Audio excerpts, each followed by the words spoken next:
Mic check, 1, 2, 1, 2, mic check.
Mic test, 1, 2, 1, 2, mic test.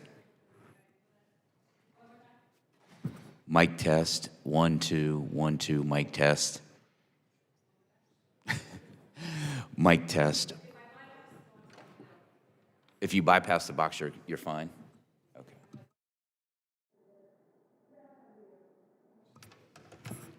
Mic test, 1, 2, 1, 2, mic test. Good.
This hearing on the task force on defending constitutional rights and exposing institutional abuses will come to order.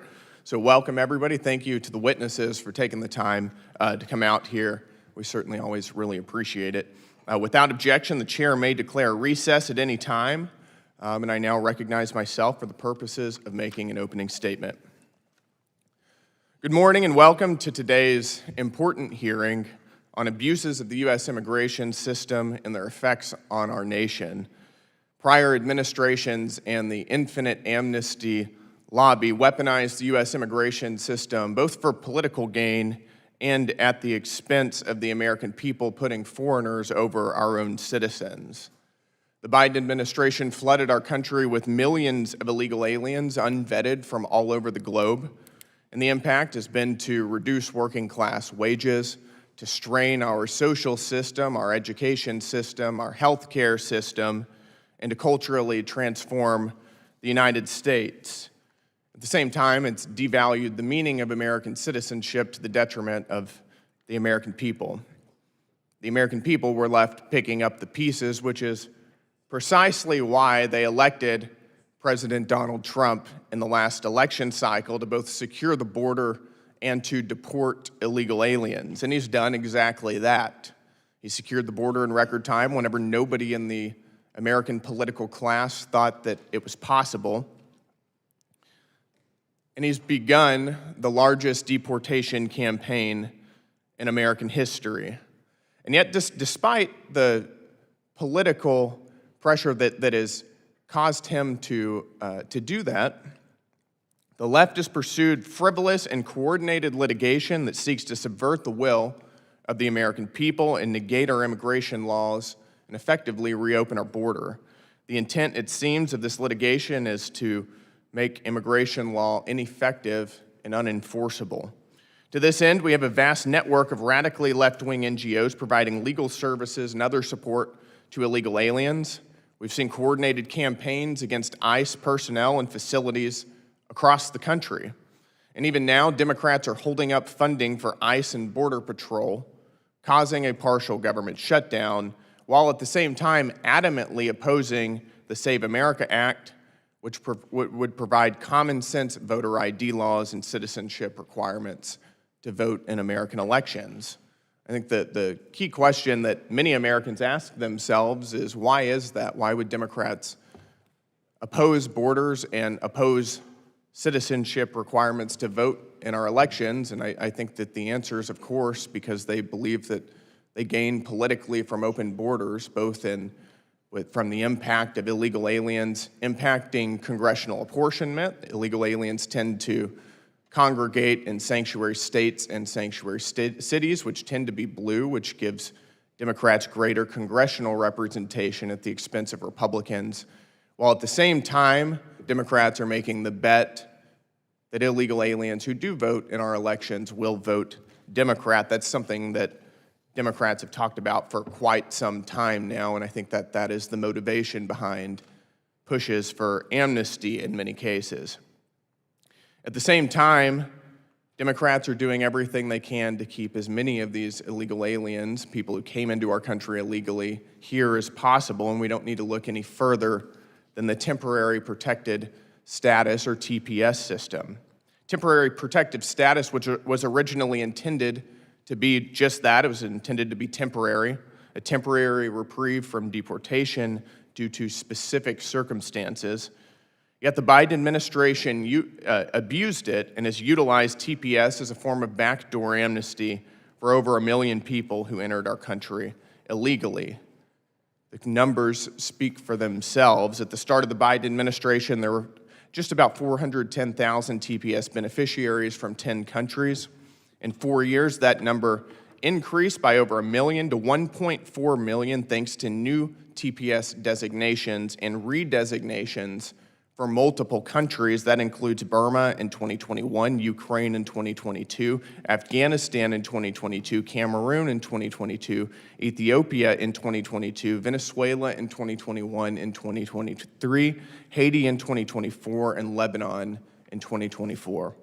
About half of all current TPS beneficiaries weren't even residing in the United States until after Joe Biden took office.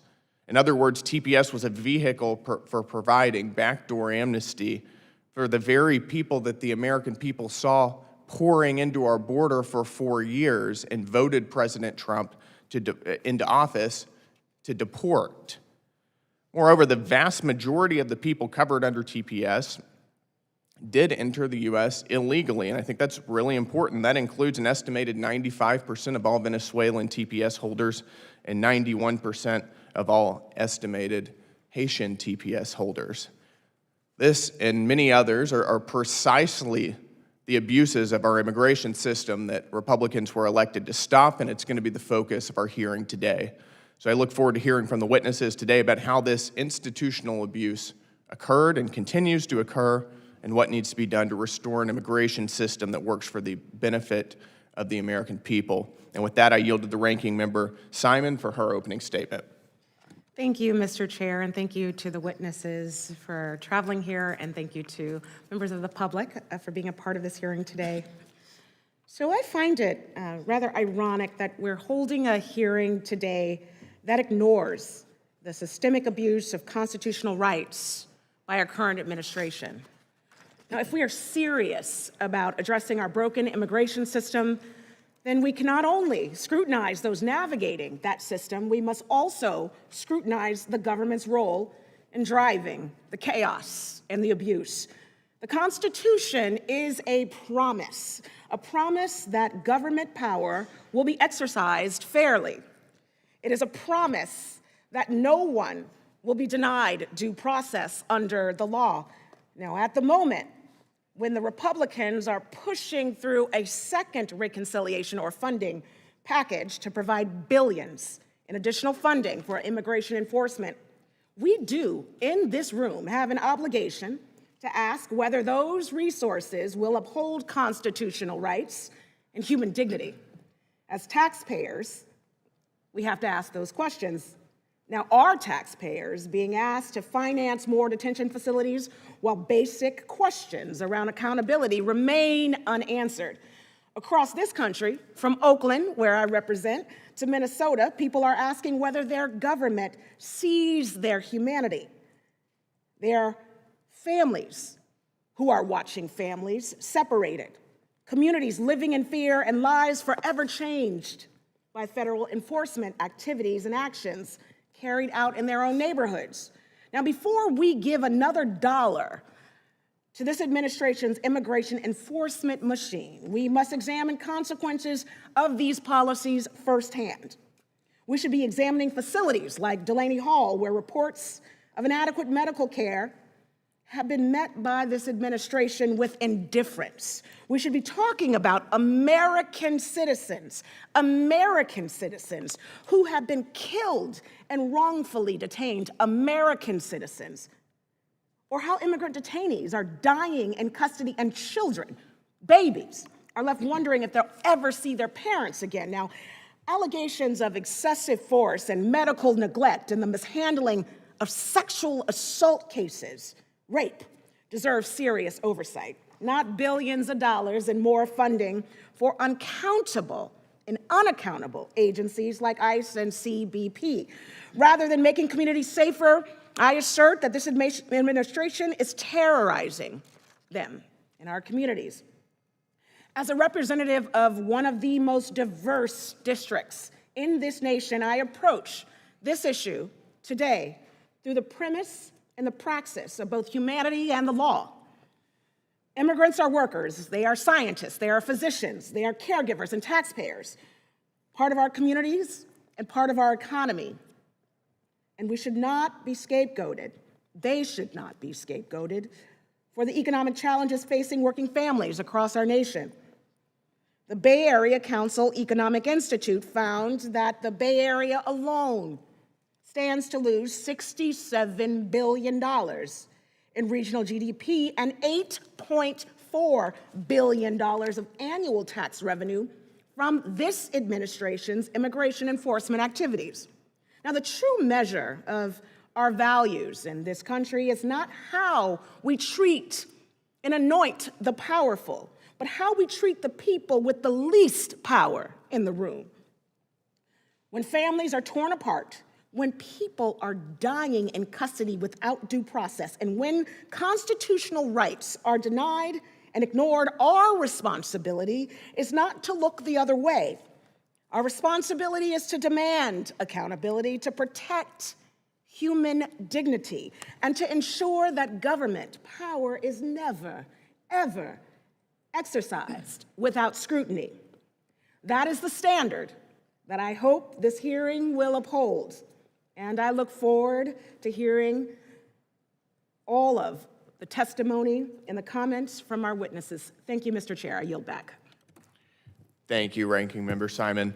And without objection, Representative Eli Crane of Arizona is going to be waived on the task force for the purpose of asking questions at today's hearing. Pursuant to Committee Rule 9G, the witnesses will please stand and raise their right hand.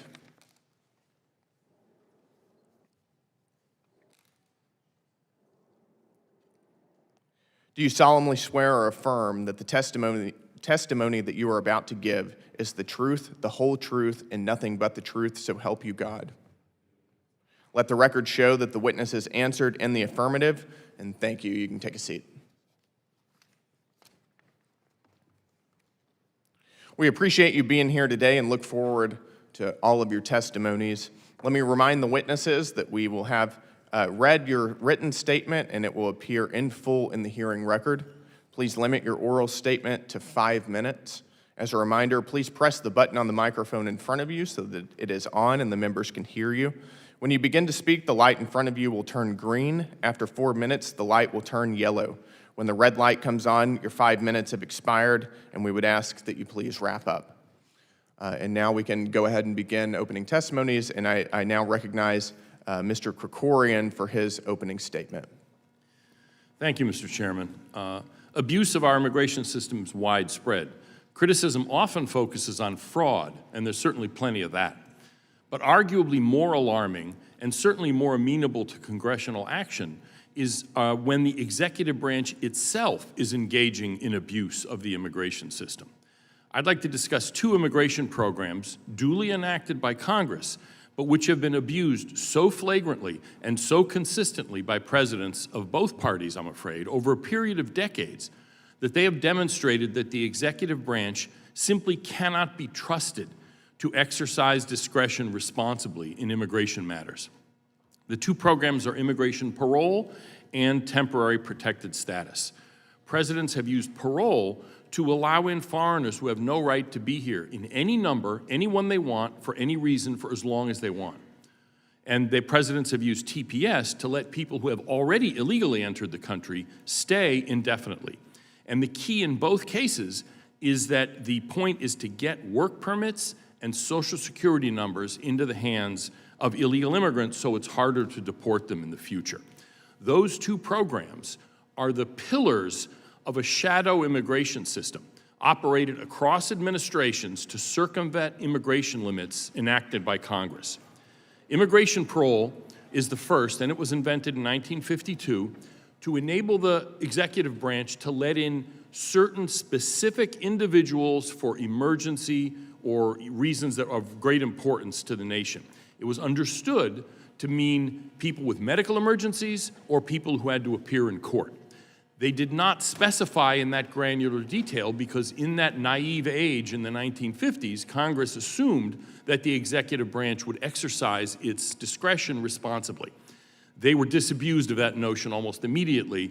Presidents used parole to effect the mass importation of refugees, such that Congress was so frustrated they passed the 1980 Refugee Act so that presidents would have a lawful system to use. Unfortunately, when that happened, the executive then invented whole new parole programs that had nothing to do with refugees. Family reunification parole, Central American minors parole, international entrepreneur parole, and something called parole in place, which is a legal fiction where illegal aliens are retroactively paroled. It's a parole for almost every purpose. But those abuses pale in the light of the misconduct of the Biden administration and its DHS led by Secretary Alejandro Mayorkas, who paroled in nearly 3 million inadmissible aliens, more than all previous grants of parole combined, which was one of the main reasons this House impeached Secretary Mayorkas. The other pillar of this shadow immigration system is temporary protected status. And again, as with parole, the point was Congress trying to fence in executive freelancing. Because before that, what presidents had done who didn't want to deport illegal aliens is they made up this fake status, which has no basis in law, called Extended Voluntary Departure, EVD. And so the point of TPS was to create kind of a system that was regularized and subject to oversight. The problem is, when the first grant of TPS, which was granted to Salvadorans, who were pretty much all still here, when that expired, the Bush administration, the first Bush administration, made up another 3 initial fake status called Deferred Enforced Departure, DED, to let them all stay. So whether it's EVD or TPS or DED, it doesn't matter, it's all the same thing. Get work permits into the hands of illegal immigrants. USCIS currently lists 12 countries whose illegal aliens have TPS, and the total number is estimated at more than 1.3 million. So what can Congress do about this? Trying to fence in parole and TPS by adding more adjectives and adverbs to the law isn't going to work. It hasn't worked before, it's not going to work again. There are 3 changes I would suggest to limit these kind of abuses. 1, repeal the TPS statute. There's no need for it. ICE can always withhold, suspend deportation for 60 days or 90 days if there's some problem at, say, the airport in a country suffering from an earthquake. Number 2, cap parole, numerically limit grants of parole. You need some kind of parole because you need to have a little wiggle room in any big system. But presidents have shown they cannot be trusted with discretion, so that a numerical cap, there's been a suggestion, legislative suggestion of 3,000 a year, maybe 5,000 a year. I don't have a magic number, but the idea is the same. And most important, prohibit DHS from giving work permits to any alien whose statutory status doesn't expressly provide for it, like, say, an H-1B. None of those changes are going to end all abuses of the immigration system. Asylum, in particular, is one of the real problems that Congress eventually is going to have to deal with. But the changes I've outlined would go a long way to limiting freelancing by future presidents and restoring Congress's authority over this area of immigration. Thanks for your indulgence, and I look forward to your questions. Thank you, Mr. Krikorian. And I now recognize Matt O'Brien for the purpose of making an opening statement. Chairman Gill, Ranking Member Simon, and members of the task force, my name is Matthew O'Brien. I am a former Assistant Chief Immigration Judge, and I previously served in senior positions with the Department of Homeland Security and earlier in my career with the former Immigration and Naturalization Service. I appreciate the chance to share my perspective on the continuing breakdown in the enforcement and administration of our immigration laws. For many years, people across the political spectrum have said that our immigration system is broken. In my view, that is true, but not necessarily for the reasons most often cited. The core problem is straightforward. For decades, administrations of both parties have selectively ignored portions of the Immigration and Nationality Act, or INA, when those provisions were viewed as politically inconvenient. As a result, the agencies charged with enforcing our immigration laws have too often relied on inconsistent regulations, shifting policy memoranda, and operational guidance that depart from the text and the intent of the laws enacted by Congress. To put it plainly, the executive branch has repeatedly substituted policy preferences for statutory requirements. Now, that should concern everyone, regardless of party or position on immigration policy, because our constitutional system depends on each branch of government respecting its proper role. Congress writes the laws, the executive enforces them, and the courts interpret them in cases of genuine legal dispute. In the immigration context, however, that balance has frequently broken down. Congress has enacted immigration statutes that reflect policy choices made through the democratic process, but successive administrations have often attempted to circumvent those choices through executive action. At the same time, some states have sought to exempt themselves from federal immigration enforcement, despite longstanding Supreme Court precedent recognizing immigration as primarily a federal responsibility. The result has been a confusing and often contradictory system that undermines public confidence and creates incentives for further violations of the law. During my 30 years working in immigration law and policy, I often heard a phrase repeated by immigration officers and DHS attorneys: the case isn't over until the alien wins. That sentiment reflected a growing belief that the system increasingly prioritized delay and loopholes over consistent enforcement of the law. Now, historically, our immigration system operated on the principle that foreign nationals seeking admission to the U.S. or immigration benefits within the U.S. had the burden of establishing eligibility under the law. Legally, that framework still exists. In practice, however, many modern policies have treated virtually every humanitarian or discretionary program, including parole, TPS, and asylum, as opportunities to create broad exemptions to statutory limits established by Congress. Yet the Supreme Court has consistently reaffirmed that unadmitted non-resident aliens do not possess any constitutional right to enter the United States. And that has been true from ECU v. United States, decided in 1892, to Department of State v. Munoz, which was decided in 2024. The court has repeatedly recognized Congress's broad authority over immigration and the federal government's power to regulate admission into the country. At the same time, efforts to restore enforcement and administrative order have often been met with claims that even individuals who knowingly violated the immigration laws of the United States are entitled to expansive procedural protections far beyond those contemplated by the INA and by the Constitution. President Ronald Reagan once said, "We must reject the idea that every time a law is broken, society is guilty rather than the lawbreaker." I believe that principle remains relevant today. A functioning legal system requires accountability, consistency, and respect for the rule of law. The American people expect an immigration system that is lawful, orderly, and faithfully administered according to the statutes enacted by Congress. Regardless of where one stands politically, we should all agree that immigration policy must be made through the constitutional process, not through unilateral executive action, selective enforcement, or attempts by individual states to override the federal law. Congress has both the authority and the responsibility to insist that the INA be enforced as written and that all levels of government respect the constitutional separation of powers upon which our system depends. Thank you, and I look forward to your questions. Thank you, Mr. O'Brien. And I now recognize Chris Newman for his opening statement for 5 minutes. Mr. Chairman. Mr. Chairman, Ranking Member, and other distinguished members of the task force, my name is Chris Newman. I'm the legal director at the National Day Labor Organizing Network, where I've worked for more than 20 years defending the rights of workers and residents in this country, including many people that you may call illegal immigrants, including people that Stephen Miller has called invaders, and including names that the president has called them that I won't even repeat in this committee.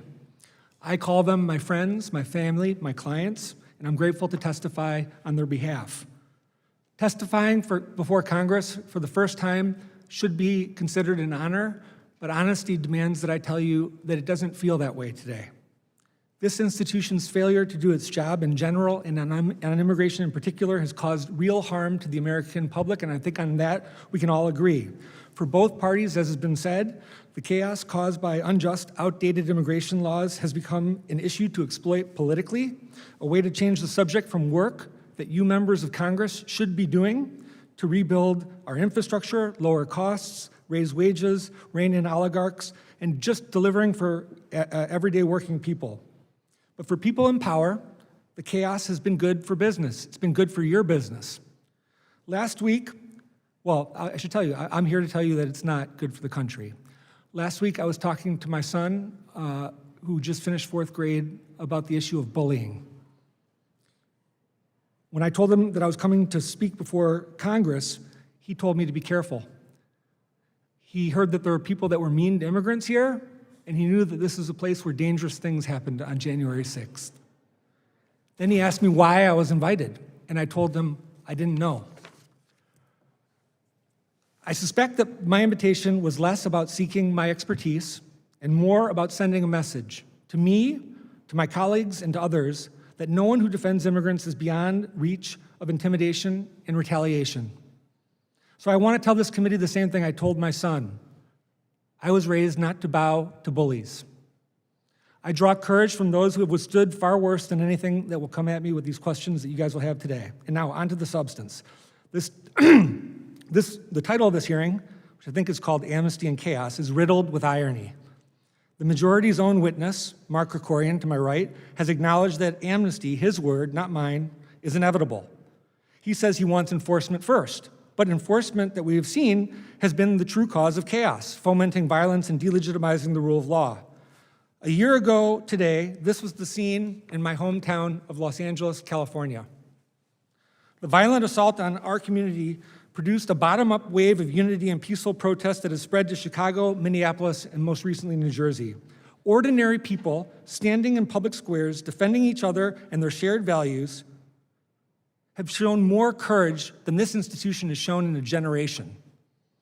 The people at the center of the debate today, the people who I have the privilege of working for, to borrow the words of one of the greatest bands in American history, Los Tigres del Norte, are more American than many of the detractors that hurl epithets at them. They are not abstractions, they are not chaos. They are in many cases victims of exploitation, civil rights abuse, and when they try to speak up, they're intimidated and unable to document their abuse because of the fear of retaliation. Look, the evidence in this congressional record for 20 years is clear. Immigrants strengthen the country economically, culturally, demographically, they don't cause crime, et.cetera. Equally unambiguous is that the people who profit from this coarsening debate are you all. For-profit prisons, demagogues who'd rather keep a problem than solve it, putting your own interests for political power in front of the interests of the American people. So I come here today with a challenge and an offer. My challenge is this: please stop dehumanizing immigrants. Stop weaponizing immigration for political gain and start doing actual work. And there's obviously a consensus of people that support amnesty for Dreamers and for people with TPS who've been here for years. We can talk about that. Immigrants deserve political equality, the same as all of our previous generations were afforded it coming into this country. It's time for you guys to act, and here's my offer. I'm here in genuine good faith today. I didn't have to be here. I came at the invitation of the chair. And I'm here to try to find common ground. I believe that there are people on this committee who care about the rule of law, workers' wages, public safety, and the national interest. So do I. I've spent my career working to advance these things. I am not your enemy. I will not pretend otherwise, even if this hearing and my invitation to it was designed to treat me as an enemy. I look forward to your questions and a spirited discussion. Thank you very much. Thank you, Mr. Newman, and I now recognize David Beer for his opening statement. Thank you all for the opportunity to testify before this task force on constitutional rights and exposing institutional abuses. The Cato Institute's half-century of research has shown that when constitutional rights are secure, people, whatever their ancestry, background, or birthplace, can thrive. Unfortunately, our current immigration policy is indeed leading to constitutional abuses. Courts have found that DHS has likely violated at least the First, Fourth, Fifth, 10th, and 14th Amendments to the U.S. Constitution, as well as the spending power, the taxing power, and the writ of habeas corpus. DHS agents invade homes without judicial warrants. They arrest and detain legal immigrants, U.S. citizens, and others without evidence of a violation of law. They detain Americans based on their perceived demographics and race. They deport legal immigrants for their speech, and they threaten Americans who record and protest the abuses. DHS agents pumped 10 bullets into U.S. citizen Alex Preddy, a nurse for veterans who was peacefully protesting. Yet officials immediately labeled him a terrorist simply for lawfully possessing a firearm while protesting, a complete repudiation of the Second Amendment.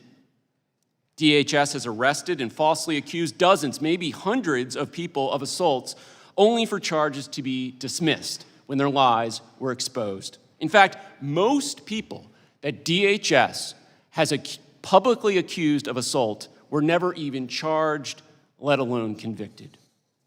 Willful deprivations of constitutional rights under color of law are crimes under Section 242 of Title 18 of the U.S. Code. Yet the violations continue. Why? Amnesty. Whatever this hearing's intent, the amnesty happening now is not for immigrants. It's for government agents who violate the Constitution with impunity. The amnesty has 5 main causes. First, DHS has gutted internal review mechanisms by, for example, firing 80% of the Civil Rights and Civil Liberties Office. Second, DHS regularly undermines state investigations by withholding evidence to protect its agents who hide behind their masks. Third, DHS has repeatedly ignored court orders. And last week, the new DHS secretary refused to repudiate that behavior under oath. Fourth, DHS has imposed multiple unconstitutional policies in secret, thwarting judicial review. Fifth, and perhaps most importantly, the administration tells DHS agents they have absolute immunity and won't be held to account. The president's pardons for his allies further embolden rogue agents. So what recourse do citizens have? Sadly, very little.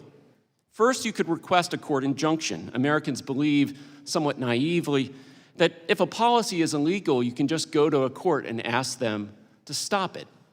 In reality, your rights having been violated is insufficient. You need to show that you're likely to be targeted again, and that blocking the policy is the only way to achieve that goal. Unless the government admits it will go after you, that's a huge barrier to stopping the policy. And even if you win, DHS is often free to continue the policy against other people in other places. That's because the Supreme Court's decision last year that no statute permits universal injunctions by district courts. Your second option is to sue the agents for damages. But since federal law only allows suits against state agents, not federal ones, there is effectively no way to sue DHS agents for constitutional violations in federal court at all, no matter how egregious the crime. That's the real amnesty. It's not amnesty when immigrants follow the laws and procedures set up by Congress for them to get vetted and get on the right side of the law. It is amnesty when government agents violate the law and our constitutional rights with impunity. The opposite of amnesty is accountability. Instead of targeting peaceful immigrants, Congress should end the amnesty for DHS agents by allowing Americans to vindicate our rights in court. Thank you. Thank you, Mr. Beer. We appreciate it, and we certainly appreciate all of the witnesses for taking the time to come here. And with that said, we're going to begin the question and answer portion of this hearing. I'm going to begin with Mr. Biggs. So I now recognize Mr. Andy Biggs from Arizona for 5 minutes for the purpose of asking questions. Thank you, Mr. Chairman. I thank the witnesses for all coming today. Mr. Newman, I was totally unfamiliar with the National Day Labor Organizing Network until I saw that there was you or someone from your organization was going to be here. So I wanted to find out a little bit about it, so I went to the 990. And I'm wondering, as the lawyer for the organization, did you review or participate in preparing the 990? We have several procedures to prepare and submit our 990. Yes, Did you help? My question is, did you help personally? Because I don't know. Did you review this, or I realize there's going to be procedures. You probably have a CPA on board. Did you review it? I certainly didn't look at it before this hearing in preparation for this hearing, but I've been working for the organization since you said 20 years. For 20 years. Yeah. So I figure you're going to know quite a bit about this. So I'm going to just ask a couple of questions, and maybe you know, maybe you don't. I want to get a feel for it.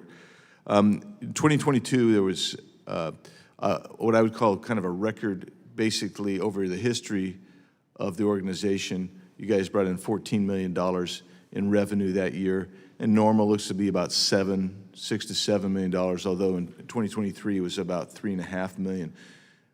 Was there anything particular?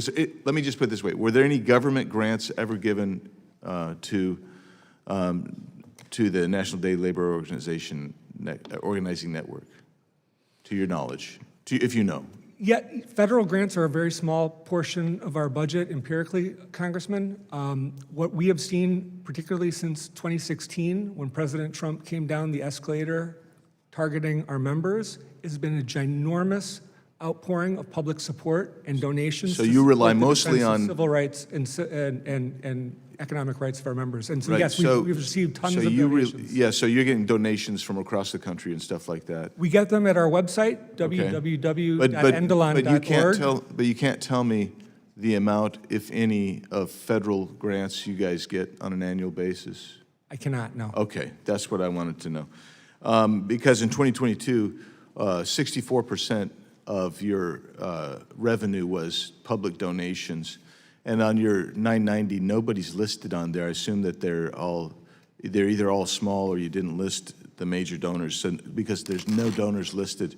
I wanted to ask you another question with regard to grants. The organization gives out grants to a number of other, I don't know if they're affiliate organizations or other organizations. I mean, are you familiar with Houston's America for All? I'm not. How about Salva? Salva, oh, yeah. Okay.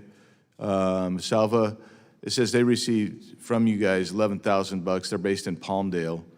It says for program support. What does program support mean?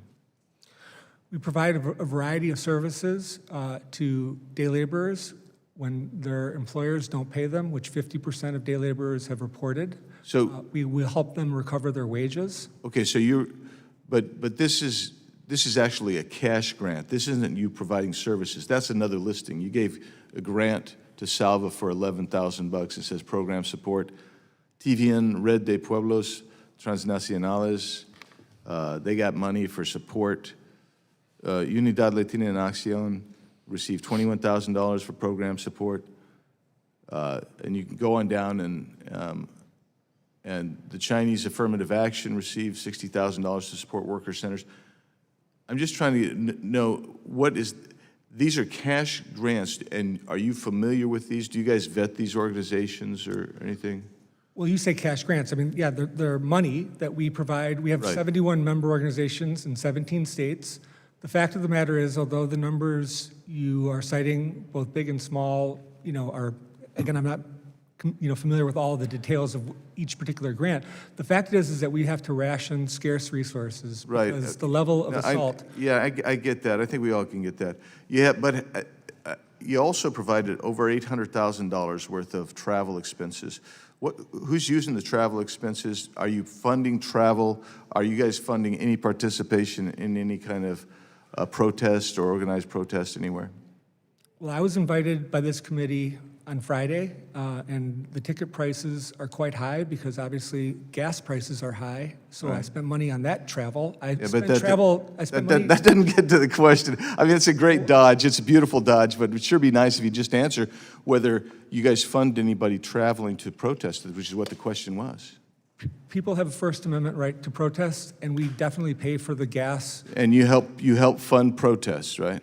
Well, I mean, I'm here in essence to protest immigration policy. Sure, and so sure, I've but been I mean, you're funded to come protesting here. other, are you participating in the Delaney Hall protests? Are you funding people to get there? And the witness can answer the question, and then the 5 minutes is up. Sorry. We are definitely trying to ensure that there is peaceful protest in solidarity with the brave hunger strikers who are trying to defend their human rights. Take that as a in yes, Delaney. then. So the answer, Congressman, is yes. Okay. And if I Mr. could just, Chairman. if you'll indulge me. Regular order.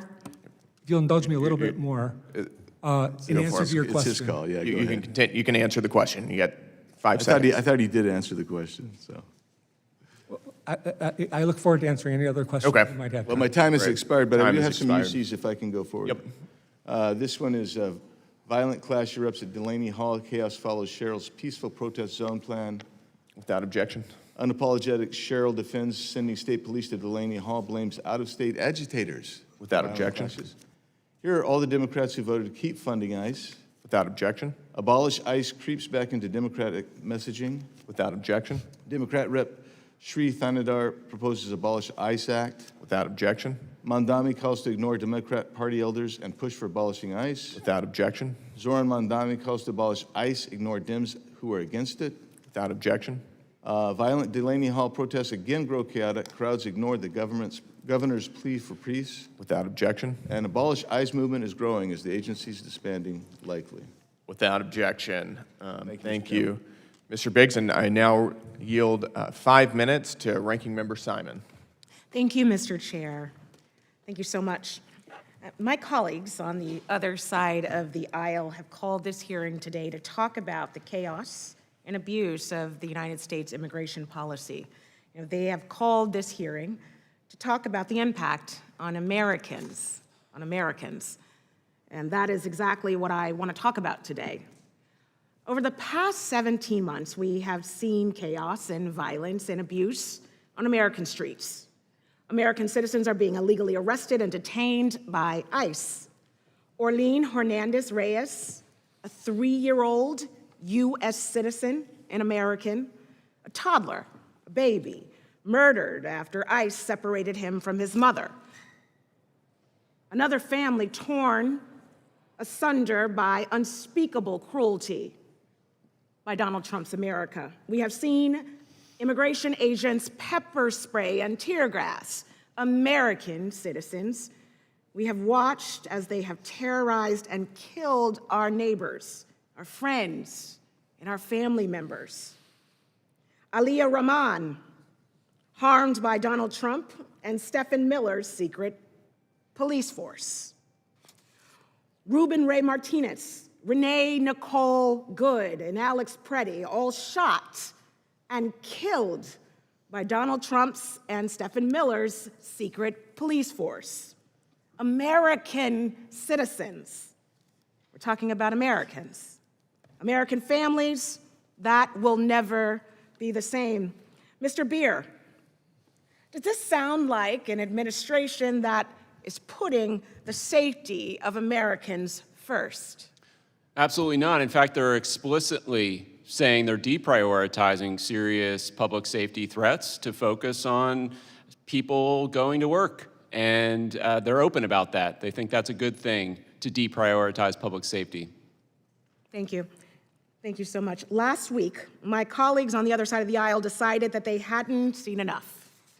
Senate Republicans decided that they actually want ICE and CBP to do more, to go further. They want American taxpayers to send ICE and CBP another 70 billion with a B dollars. And that's on top of the 162 billion with a B dollars slush fund Republicans sent this past year. So while our government is taking hard-earned taxpayer money away from American citizens to fund its campaign of fear and violence, do you know who isn't? Immigrants. Yes, I said it. In fact, over the last 3 decades, immigrants in this country have added more than 14 trillion with a T dollars to our economy. The Trump administration is throwing all of that out.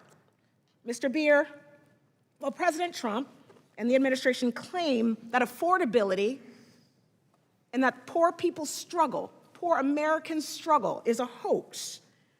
It is one of the most important issues facing the American people right now.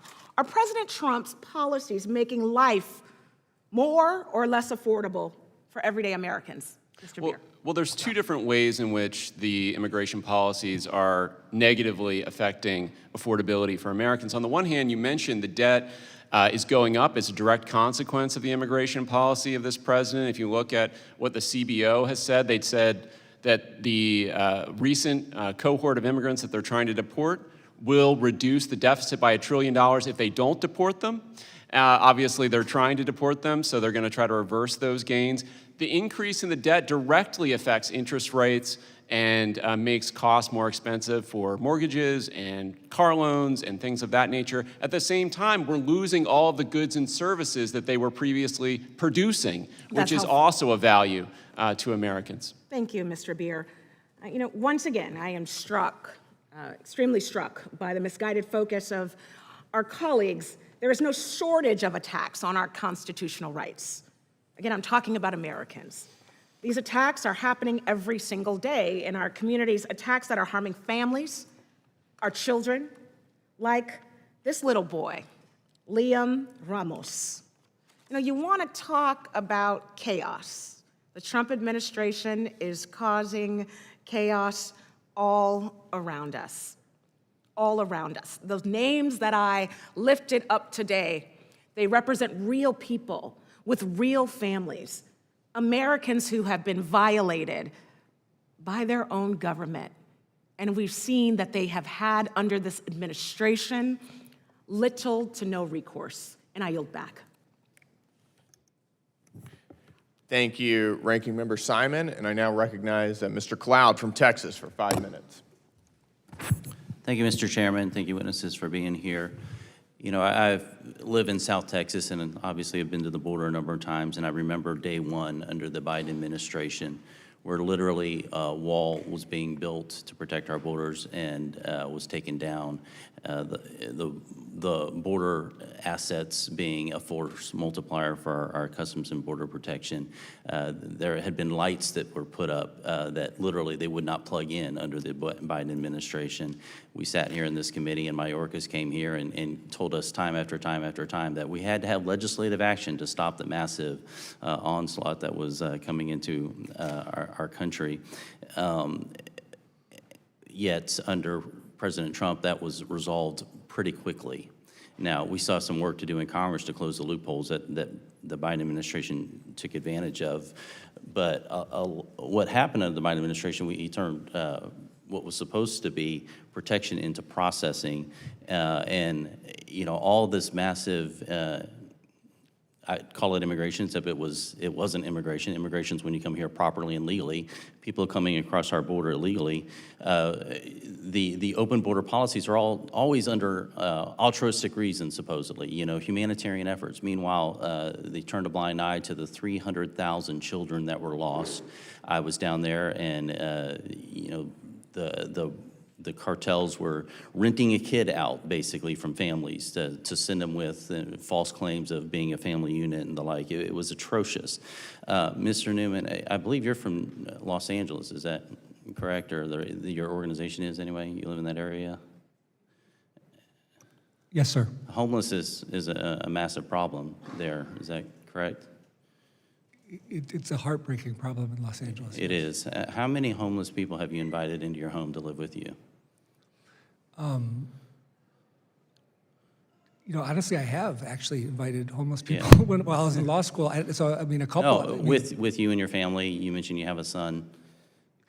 I started out working and helped. Do you have any homeless people living with you? I helped open a day Do you have labor center in any Denver, homeless people living Colorado. with you? Do you that have any homeless serviced people living with you? Excuse me? Do you have any homeless people living with you from Los Angeles right now? It's a major problem. Have you let them into your home? I do not have any homeless people currently living with me. And I imagine that's in part to protect your family. The reason we have these laws is to make sure that we're protecting our communities. Half the world's population live under $10 a day, and it's a misguided notion, and actually an arrogant notion, to say that we solve that problem by inviting everybody into the United States. We want people to prosper everywhere, and we should have partnerships with countries, that hopefully allow them to flourish. But the idea that we're supposed to bring everybody here is a false notion. One of the things that was a real tragedy in this that kind of got overlooked is the massive, it was a new industry of bringing people into this country. Now, the messaging we see often from the left is like this was some organic movement of people coming to be free. The asylum claims were, way blown out of proportion. They were really coming here for basically economic benefit as opposed to what true asylum is supposed to be for. But in the meantime, we saw this massive NGO organization basically funneling taxpayer dollars into these organizations. Now we see it on the other hand where not only the the migration coming here is not organic. It's funded through NGOs, but we're seeing the protests are doing the same. Mr. Krikorian, could you speak to the NGO industrial complex that was stood up surrounding immigration? Yeah, absolutely. I mean, it's huge, and it is partly, in fact, funded by the federal government, and in a variety of ways. See, one thing that people obviously focus on is the NGOs in the United States that were flying people under Biden around the country. But there are U.S. taxpayer-funded groups outside the United States, sometimes through the UN or funded through the UN or funded directly, that were moving people, giving people debit cards in order to facilitate their movement toward the U.S. border. So the taxpayer under President Biden was funding NGOs abroad to move people to the border, and then NGOs inside the country to move people around the country. So in a sense, we're forcing taxpayers to pay for the demise of their own country and the communities. And You could put it that way, yes. Now, has this stopped completely, or is this still? Well, it hasn't stopped completely as far as I know, but most of the flow obviously is stopped because of the president's policy. Are these organizations still at work or lying dormant, or? I don't know. That's a good question. I assume they're lying dormant, eagerly waiting, like many of the illegal immigrants have said to reporters, waiting for the next administration and hoping that they will let them in. Right, and as I mentioned at the beginning, we still have a lot of loopholes to close to make sure this doesn't happen. Thank you, Chairman. I yield back. Thank you, Mr. Cloud, and I now yield Mr. Chair, I have a UC request, sir. Without objection, go Thank for you, it. sir.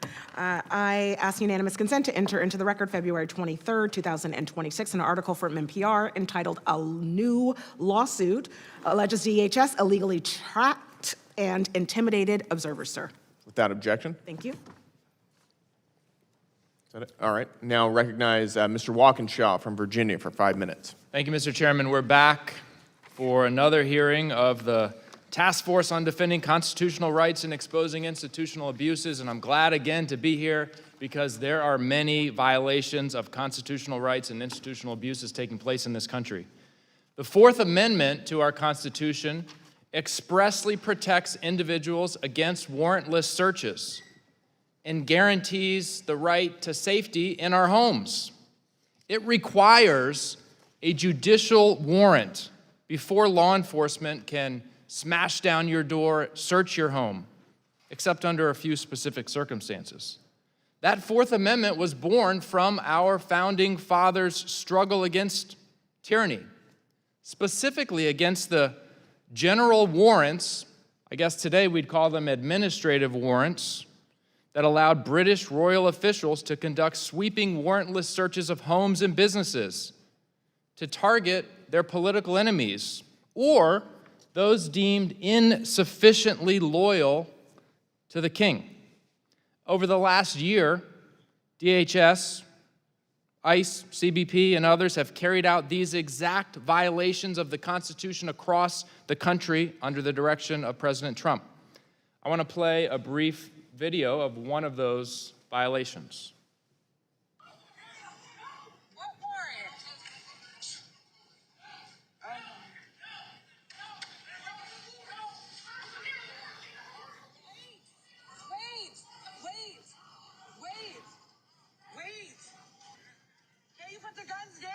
Kids in this house. There is kids in this house. Show the warrant first. Show the warrant. Show the warrant.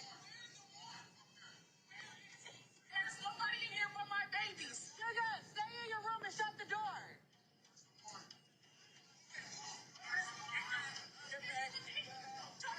Sis, I'm not even touching nobody. Get your hands off of me. Show the warrant. There's nobody here but my babies.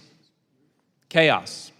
This video of ICE invading the home of a U.S. citizen, a pediatric nurse, Tayana Gibson Brown, with military weapons and without a judicial warrant illustrates one of the many constitutional violations that ICE has perpetrated under this administration. And it wasn't an accident. An internal 2025 ICE memo signed by Acting Director Lyons directed agents to use administrative warrants signed not by Article 3 judges but immigration officers to forcibly enter private homes. Courts, including in a case filed by Ms. Gibson, found the use of these warrants to be unconstitutional. Mr. Chairman, when will we have a hearing of this task force on those violations of the Constitution? This week, our Republican colleagues are refusing to rein in these violations of the Constitution. In fact, they're greenlighting them, refusing common sense reforms and pumping another $70 billion into smashing down the doors of American citizens without a warrant in violation of the Constitution. Mr. Beer, based on Cato's research, do you have a rough estimate of how many Fourth Amendment violations DHS has engaged in under this Trump administration?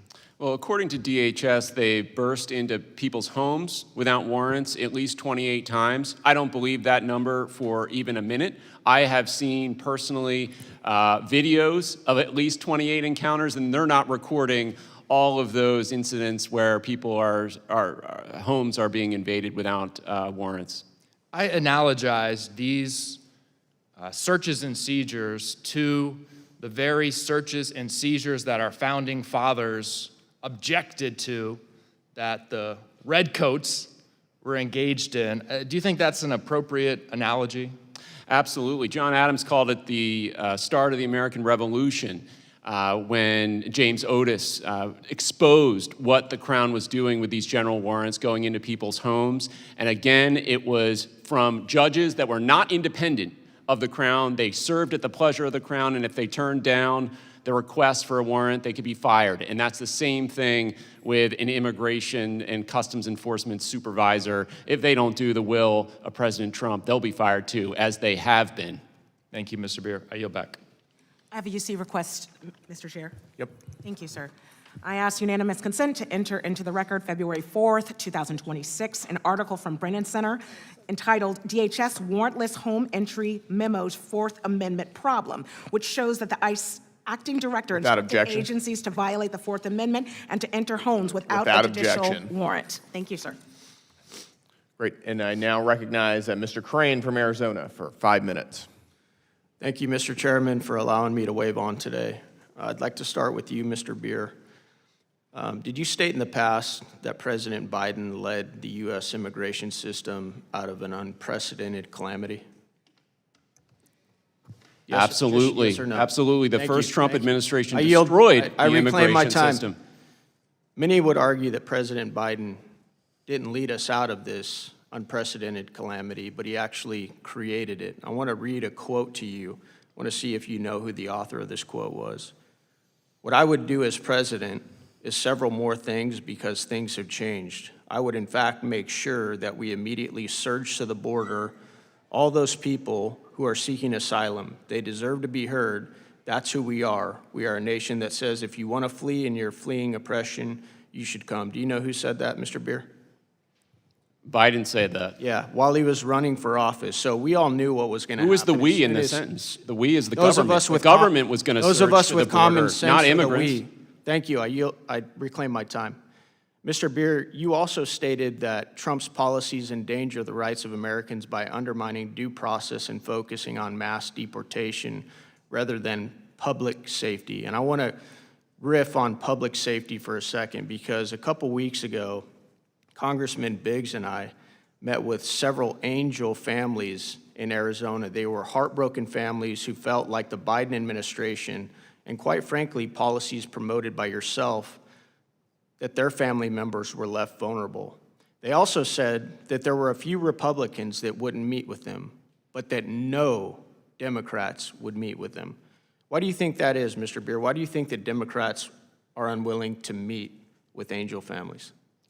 I would be happy to meet with them, and I have. That is exactly why I think ICE should focus on public safety to prevent tragedies like that. Yeah, well, they don't feel like you and the president prioritizes American citizens and their family members. They feel like all you guys really do is prioritize the safety and welfare of illegal aliens, and that's coming from them, and I agree with it. Why is it that you prioritize the safety and welfare of illegal aliens over those of American citizens, Mr. Beer? It's a ridiculous question. I think we should prioritize the safety of all people by focusing on all law enforcement on people who victimize other people. I'm the only libertarian here. I'm the only Mr. one Beer, who thinks that the government should spend all of its time If that's focused true, on public if safety. that's true, why did the American people largely reject the Biden administration and many of your policies in re-electing President Donald Trump? Well, there's lots of reasons why people voted for Trump.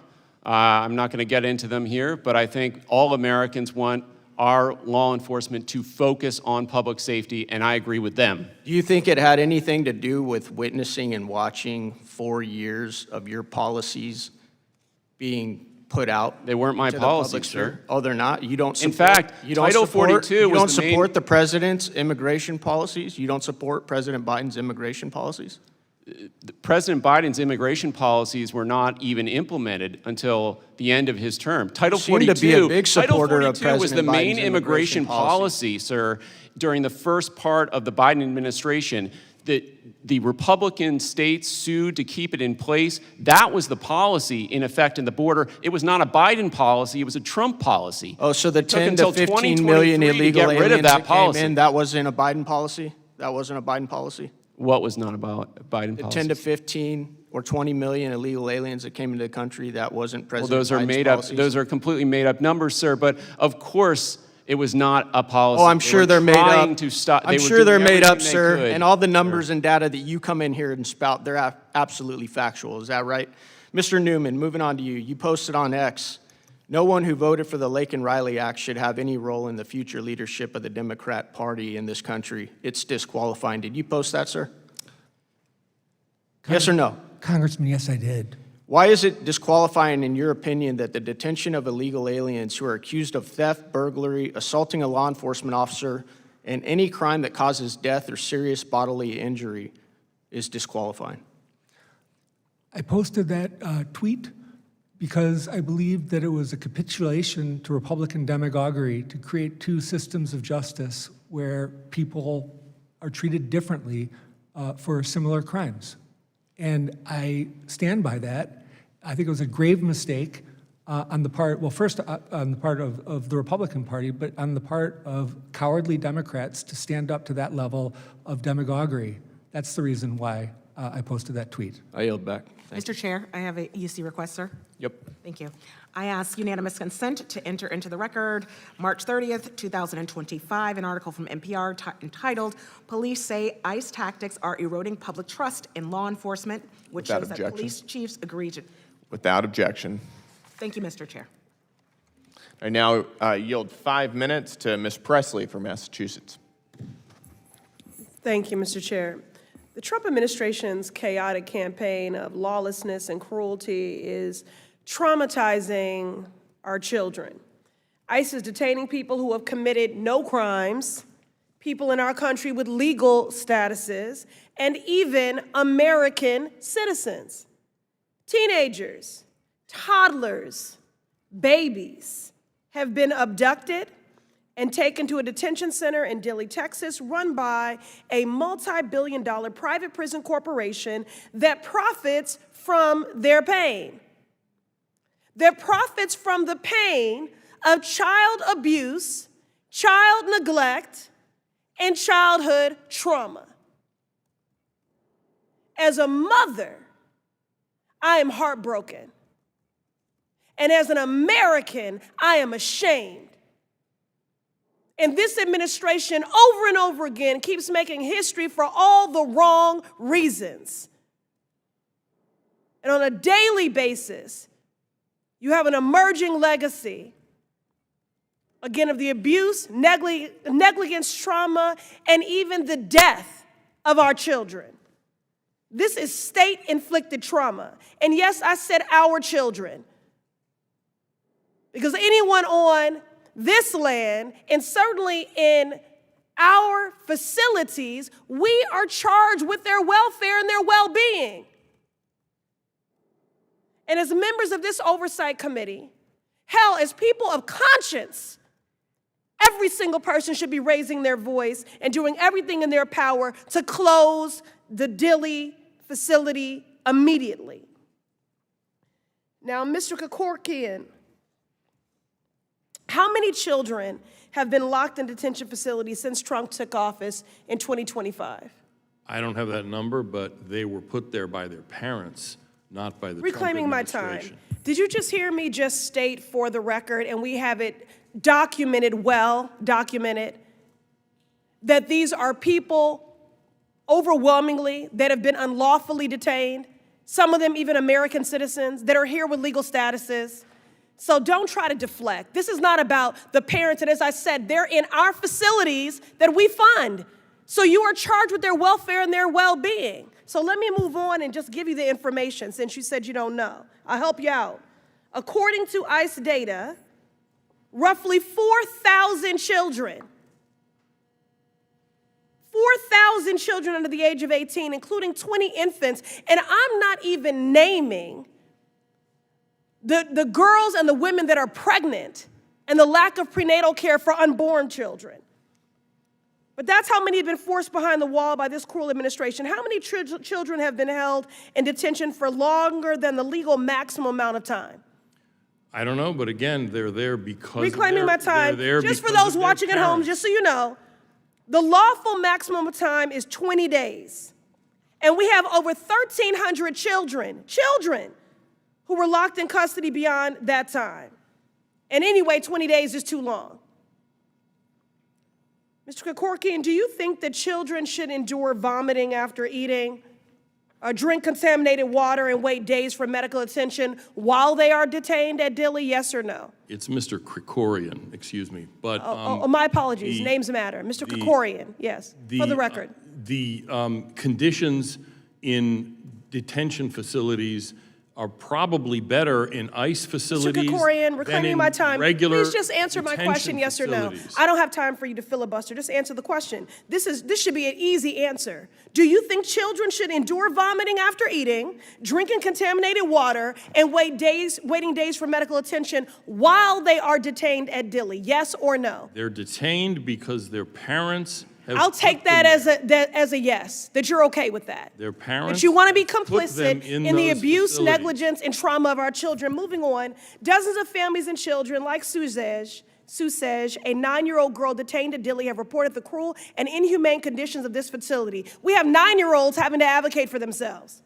She said she loved going to school, playing with her friends, until enduring the prison-like conditions of Dilley stole her sleep, stole her appetite, and stole her innocence. In that cage that they call a family residential center, she repeatedly woke up screaming from nightmares, begging to go home. She left Dilley changed forever, fearful, withdrawn, burdened with trauma that was never hers to carry. That is the human cost of Republicans' harmful policy choices.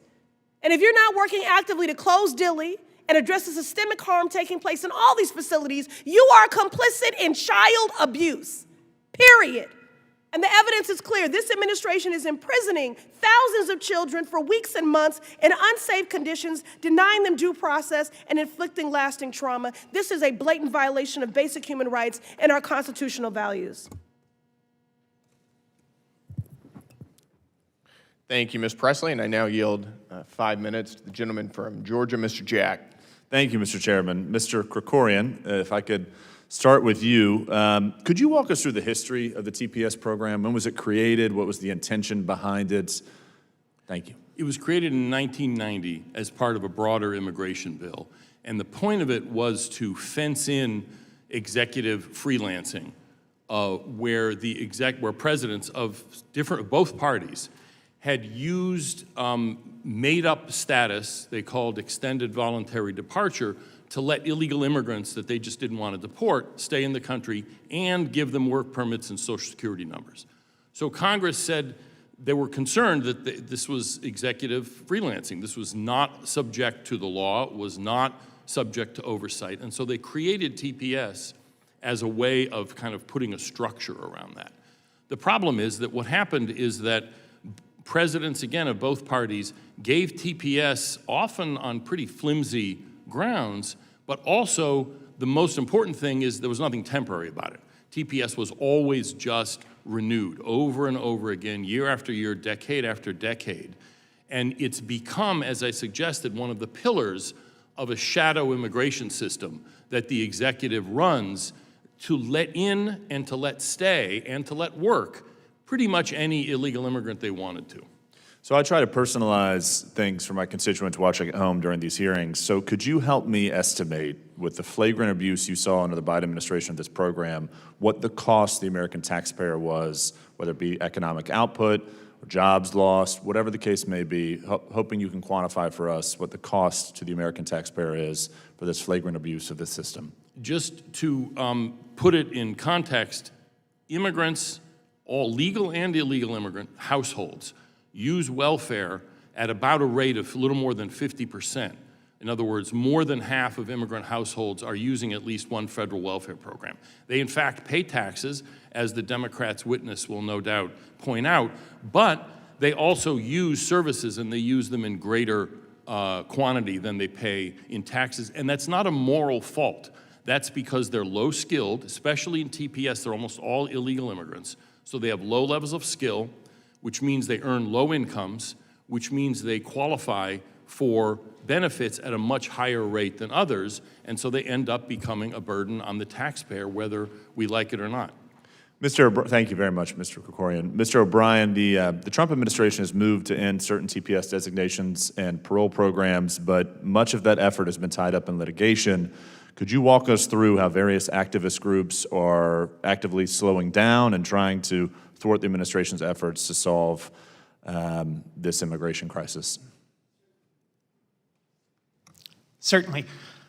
Well, in a number of cases, there are specific provisions within the legislation implementing these programs that strips the courts of jurisdiction to review the designations. So TPS contains one of those provisions.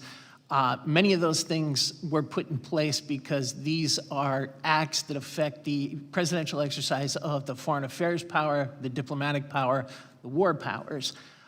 There seems to be a large number of suits that were filed based on forum shopping and then submitted on a wing and a prayer in hopes that even though the suit had no merit, it would be heard. So at the very least, there would be an injunction blocking large numbers of these particular moves. And if you look at this from a common sense perspective, lots of these things are absurd. I mean, there's TPS designations that are based on volcanic eruptions that happened 20 to 30 years ago that clearly have no effect whatsoever on the countries that we're talking about.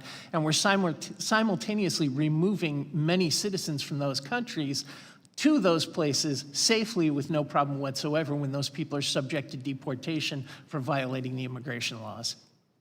Could you also explain for us the legal definition of asylum and elaborate on whether this classification is being abused to allow unauthorized individuals into our country?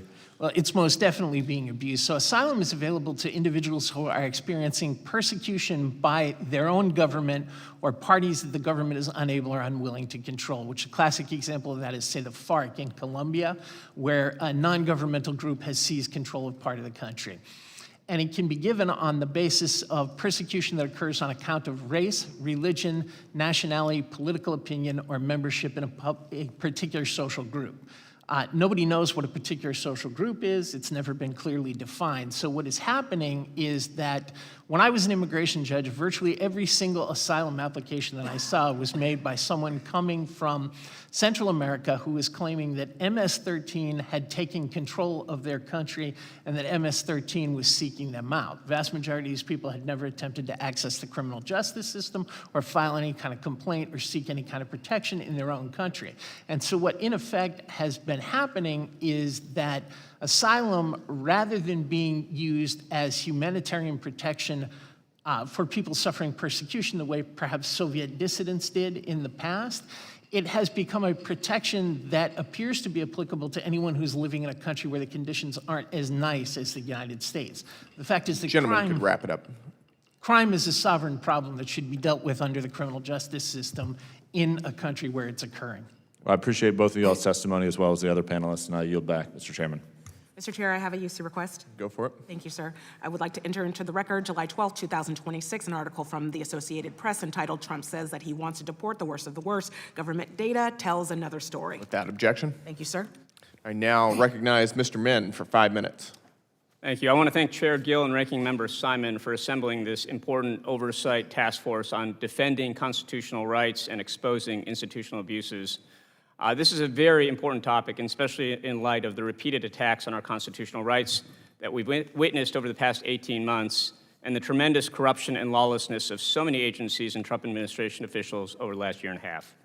I hope we'll be doing many more hearings on these topics, including around the alleged pay-to-play bribes being taken by Trump family members in relation to pardons and tariff relief, the illegal impoundments of funds appropriated under the last Congress by the Trump administration, the illegal targeting of Trump critics and media companies with baseless investigations and abuse of power by agencies, including the Department of Justice and FCC, as well as the illegal war in Iran. But today's topic is particularly salient, something I hear a lot about in my district in Orange County, California. Amnesty and chaos, abuse in U.S. immigration policy. As my colleague, Mr. Walkinshaw, pointed out earlier, we have seen videos of literally hundreds, perhaps thousands, of documented instances of DHS, CBP, and ICE agents, often masked and unidentified, violating the constitutional rights of Americans, including making unlawful arrests and committing violent assaults against Americans who've not committed any crimes or provided any probable cause to believe that they'd committed any crimes. I have eagerly been looking forward to today's hearing. I was therefore very surprised and disappointed to see that we do not have a single witness from the Department of Homeland Security, Customs and Border Patrol, or Immigration and Customs Enforcement here, because they have a lot of questions to answer. But since we don't have anyone there, I wanted to direct a few questions to some of our witnesses. Perhaps you can answer on behalf of CBP and ICE. And so I'll start with you, Mr. Beer. Since this task force is predicated on the idea of defending constitutional rights, I just want to ask you a few questions about the different constitutional rights that DHS, ICE, and CBP have allegedly violated under the leadership of President Trump, Secretary Noem, and Border Czar Homan. Just answer yes or no, potentially elaborate shortly, if you will. First, is it a constitutional right to peacefully protest actions that you think are wrong, or to assemble with other like-minded individuals? Of course, it's a First Amendment right. Would it then be a violation of those constitutional rights if masked and anonymous agents decided to randomly spray pepper spray in the faces of those people protesting, or punch them in the face, or pull a gun on them? I believe so, yes. I believe that would definitely be the case. Is it a constitutional right to be free from unreasonable seizures by the government? Absolutely, Fourth Amendment. Would it then be a violation of those constitutional rights if government agents engaged in random, warrantless stops, questioning, detentions, and arrests of people just based on their appearance? My view, the view of many of the courts that have looked at the question as well, we'll see what the Supreme Court says. Is it a constitutional right to consult with legal counsel when facing government proceedings that might deprive you of your liberty? Absolutely. Would it then be a violation of those constitutional rights if government officials prevented detainees from communicating with their attorneys, sometimes denied them access to counsel, attending legal meetings, or allowing them access to legal advice? Absolutely, and we've seen this. It's a Fifth Amendment violation. We've seen this repeatedly happen in Los Angeles, and courts have actually said, look, you're not even following the court order to stop this behavior. Yes, it is outrageous, and we're seeing a lot of this, and it continues to happen, I just want to point out, under the leadership of the new Secretary, Mark Wayne Mullen. Now, a few minutes ago, I want to switch to public safety. Representative Crane, who I think is no longer with us, accused you of prioritizing violent criminals over the safety of law-abiding Americans. I want to dig a little deeper into that. Now, when Trump campaigned in 2024 for this office, he emphasized that if he won the election, he would go after violent criminals and MS-13 gang members. Now, the Cato Institute has done some research on the activities of ICE and DHS, including the percentage of arrests of violent criminals or those with prior criminal conviction. Can you elaborate on that? Yeah, so according to DHS data, just 5% of the individuals that have been taken into ICE custody and detention facilities have any violent criminal convictions of any kind, even minor assaults included in that statistic. And even if you look at how DHS itself categorizes detainees, 70% are not deemed a public safety threat. As this is something Joe Rogan, the popular podcaster, has pointed out repeatedly. Trump is going after people at Home Depots. He's going after day laborers. He's going after children, not after violent criminals. Now, in your mind, does that policy of going after nonviolent offenders over violent criminals make us more or less safe? It makes us less safe. They're not going after the people that we're most concerned with. And if they'd been going after violent criminals, perhaps we might have prevented some of the crimes we've seen over the last year and a half, crimes that my Republican colleagues like to point out.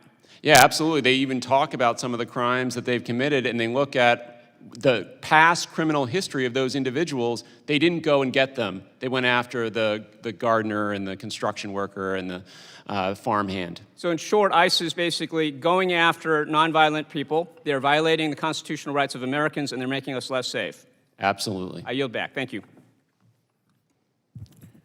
Thank you, Mr. Min. I now recognize myself for 5 minutes for the purpose of asking a few questions. Mr. Krikorian, how many illegal aliens came into the country during the Biden administration? Our estimate is at least 8 million, maybe as many as 10. Maybe as many as 10. How many came into the country last year in 2025? We don't know yet, but it wasn't anything close to that. Not very many, so substantial decrease in... Dramatic 90+% decrease at the border. Got it. Mr. Newman, is it a good thing that President Trump secured the border?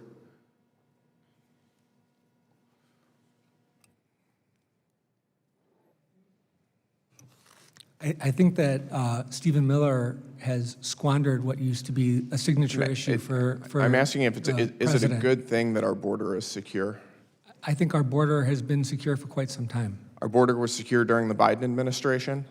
Yes, sir. That is your testimony? That's my belief, yeah. It's my opinion. How many illegal aliens came into the country during the Biden administration?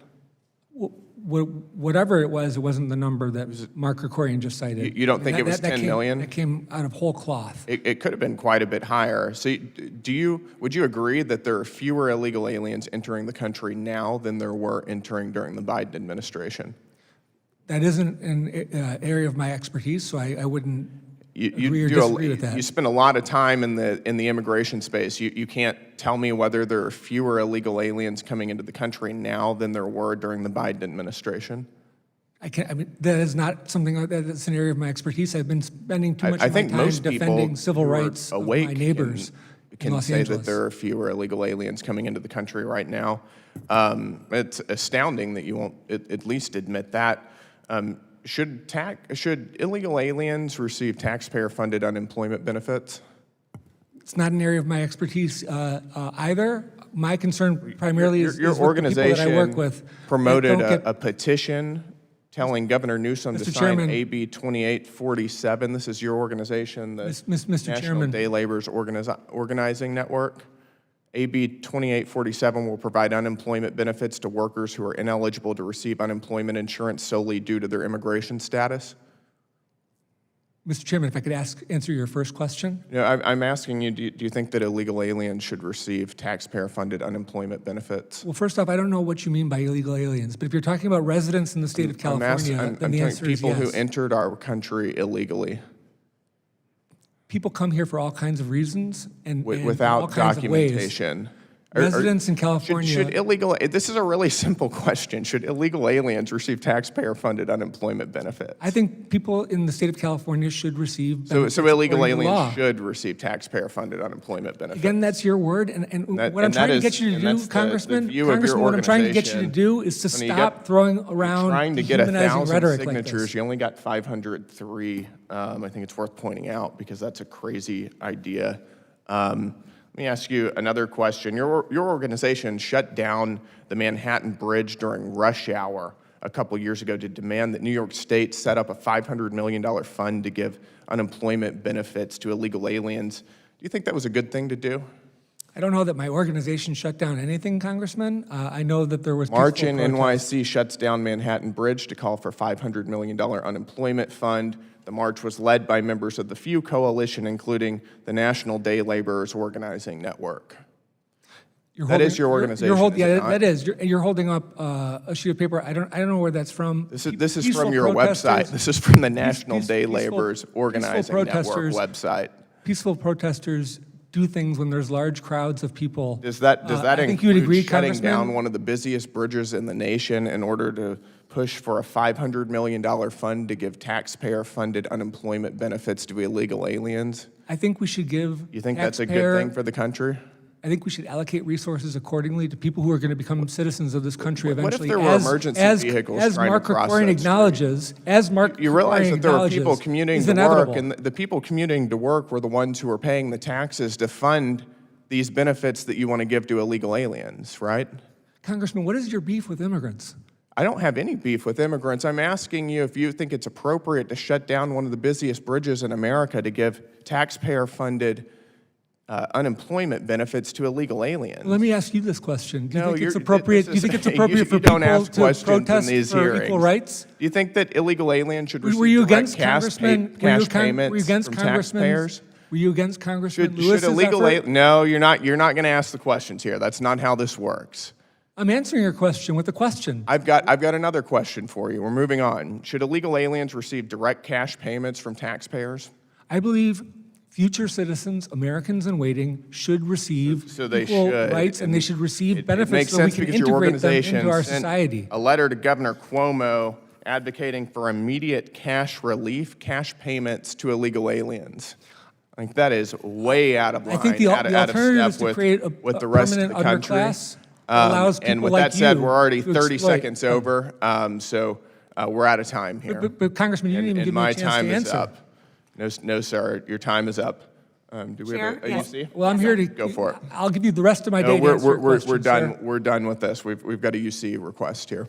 Thank you, Mr. for it. Chair. I ask unanimous consent to enter into the record, May 20th, 26, an article from the UN entitled 30,000 People Flee Fresh Violence in Haiti as Hunger Crisis Deepen, which shows the extreme violence Without and hunger objection? crisis. Thank you, sir, Mr. Chair.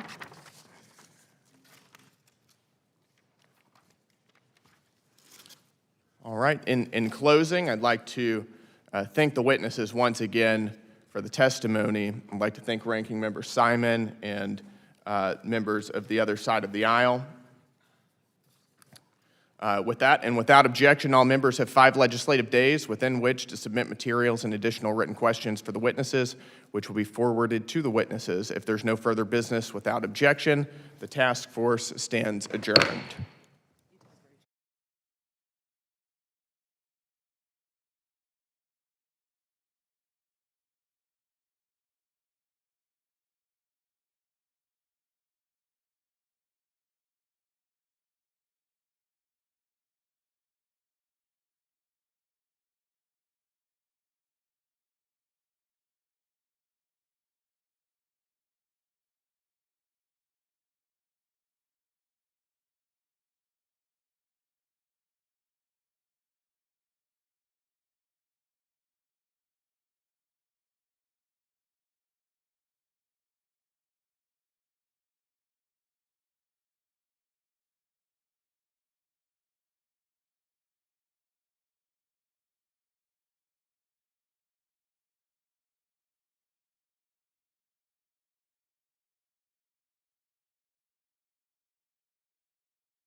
Show the warrant. There's nobody in here but my babies. Sugar, stay in your room and shut the door. Get back. Sis, I'm not even touching nobody. Get your hands off of me.